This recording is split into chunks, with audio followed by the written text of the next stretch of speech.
नमस्ते दोस्तों, हमारे YouTube चैनल में जुड़ने के लिए धन्यवाद।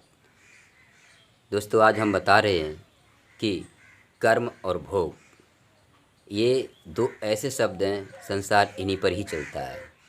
तो दोस्तों, हम बताने वाले हैं कि पशु, पक्षी और मनुष्य में क्या अंतर है, कितने भोग किसे क्या भोगने को होते हैं, इसी के बारे में हम आपको सामने यहाँ पर बताने जा रहा हूँ। तो चलिए दोस्तों, अब तक हमारे चैनल को सब्सक्राइब कर लो, बेल आइकन घंटी को भी दबाओ, लाइक भी करो ताकि आने वाली प्रत्येक वीडियो आपको मिलती रहेगी। तो दोस्तों सुनिए, यहाँ पर दो प्रकार के पाए जाते हैं, एक कर्म एक भोग। मनुष्य और पक्षी यानी मनुष्य को छोड़कर जितनी भी योनियाँ हैं वो सब भोग भोग रहे हैं। जैसे शेर, हाथी, कुत्ता, घोड़ा, कबूतर, चूहा, ससंग, जितनी भी मनुष्य के अलावा जितनी भी इस पृथ्वी पर योनियाँ हैं वो केवल अपना भोग भोग रही हैं। उन्हें कर्म करने की या कर्म जो करते हैं उनको नहीं जोड़ा जाएगा, केवल भोग भोग रही हैं, अपने किए हुए पाप कर्मों का भोग भोग रही हैं। अब उनके साथ साथ में कुछ भी करे तो उनको कोई पाप नहीं लगेगा। जैसे वो तो भोग भोग रही हैं, कार्य तो जुड़ता ही नहीं उनका। अब शेर है, ये मनुष्य के अलावा आ गया, अब शेर भोग भोग रहा है।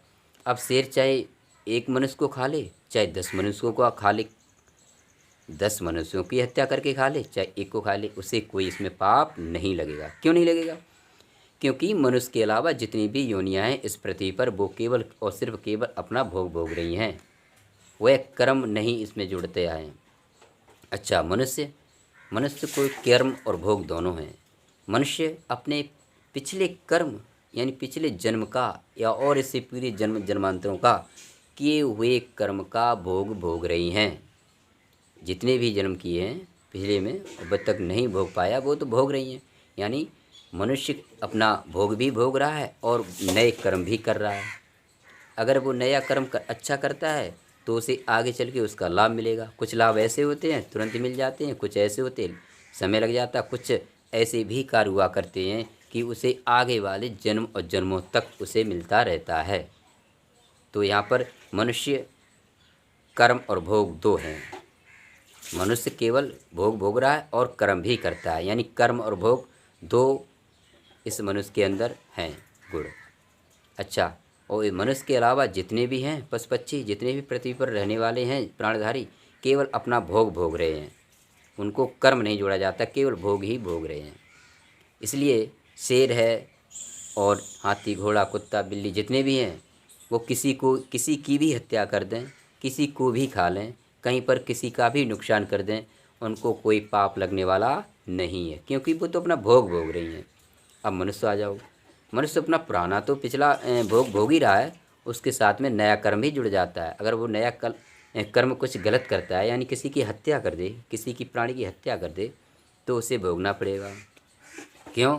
ये दो संदर्भ में है कि पुराना तो भोग ही रहा है और नए में भी यदि उसे हत्या करता है या किसी को सताता है या ज़्यादा कुछ दूसरों को दिक्कत परेशानी पहुंचाता है तो इसका उसे परिणाम मिलेगा, बचेगा नहीं।